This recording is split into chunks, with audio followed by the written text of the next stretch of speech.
Hello viewers, నేను Rohan. Welcome to social post. మనం స్థలము లేదా ఇల్లు కొనే ముందు మనం కొన్ని డాక్యుమెంట్స్ని తప్పనిసరిగా మనం వెరిఫై చేసుకోవాలి. అలా వెరిఫై చేసుకోకపోతే ఫ్యూచర్లో మనకి చాలా ప్రాబ్లమ్స్ వస్తాయి. అసలు ఆ డాక్యుమెంట్స్ ఏంటి, వాటిని ఎలా వెరిఫై చేసుకోవాలో ఈ వీడియోలో డీటెయిల్గా తెలుసుకుందాం. ఈరోజు మనతో పాటు హైకోర్టు అడ్వకేట్ రమేష్ కడారి గారు ఉన్నారు. ఆయనతో మాట్లాడదాం. నమస్తే అండి.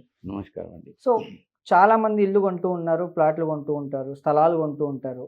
కానీ కొన్ని సార్లలో అన్ని డాక్యుమెంట్స్ కరెక్ట్‌గానే ఉన్నాయని తెలుసుకున్నా కూడా కొన్ని సార్లు లిటిగేషన్‌లోకి పడుతూ ఉంటారు. యెస్. సో బేసిక్‌గా ముఖ్యంగా ఒక స్థలం గాని, ఇల్లు గాని పర్చేస్ చేసే ముందు యెస్. ఎలాంటి డాక్యుమెంట్స్‌ని మనం వెరిఫై చేసుకోవాలండి? ఓకే. మనం స్థలం కొనుక్కునే ముందు ఎలాంటి డాక్యుమెంట్ తీసుకోవాలో ఫస్ట్ చూద్దాం. హ్మ్. స్థలం అంటే అగ్రికల్చర్ ల్యాండ్ అంటాం. అగ్రికల్చర్ ల్యాండ్ కొనేటప్పుడు మనము టైటిల్ డీడ్ ఫస్ట్ చూసుకోవాలి. టైటిల్ డీడ్ అంటే ఏంటిది?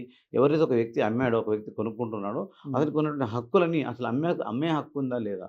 అమ్మే హక్కు ఉన్నట్లయితే ఎన్ని సంవత్సరాల నుంచి అతనికి హక్కు కలిగి ఉన్నాడు? అతను నిజంగా అమ్మకందారుడేనా లేదా జీపీఏ ద్వారా అమ్ముతున్నాడా?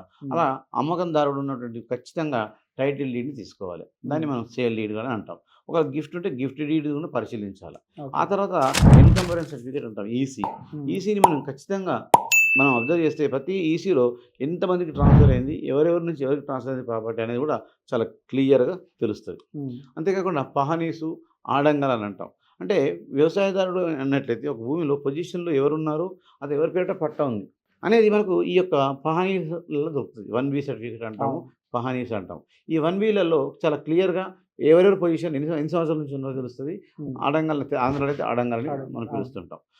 ఈ యొక్క పహనీ చూసిన తర్వాత మనం ఈ యొక్క డాక్యుమెంట్స్ అంతా ఎప్పుడు ఇంకా ఎవరికి ట్రాన్స్ఫర్ అయింది, ఎంతమంది ట్రాన్స్ఫర్ అయిందో కూడా మనం చాలా జాగ్రత్తగా పరిశీలించాలి. మెయిన్ పరిశీలించాల్సింది ఈసీ, ఆ యొక్క టైటిల్ డీడ్, ఆ యొక్క సేల్ డీడ్. సో వీటిని మనం పరిశీలించుకొని ఉన్నట్లయితే అతను ఖచ్చితంగా పర్పస్ ఓనర్, ఆ యొక్క ప్లాట్ కొనుగోలుదారుడే అతను మనకు అమ్ముతున్నాడు. లేదా కొందరు వేరేళ్ళకి రైట్స్ ఇచ్చి జీపీఏ ద్వారా అమ్మండి అని చెప్తారు. ఒక్కొక్కసారి జీపీఏలలో చాలా మోసాలు జరుగుతాయి. అంటే ఇద్దరికంటే మంది ఎక్కువ ఉన్నప్పుడు ఓనర్ అమ్ముతాడు ప్లస్ జీపీఏ హోల్డర్ అమ్ముతాడు. అప్పుడు ఆ ప్లాట్ ఖచ్చితంగా లిటిగేషన్లో పడుతుంది. సో కాబట్టి ఇట్లాంటి విషయాలు మనం జాగ్రత్తగా పడాలి.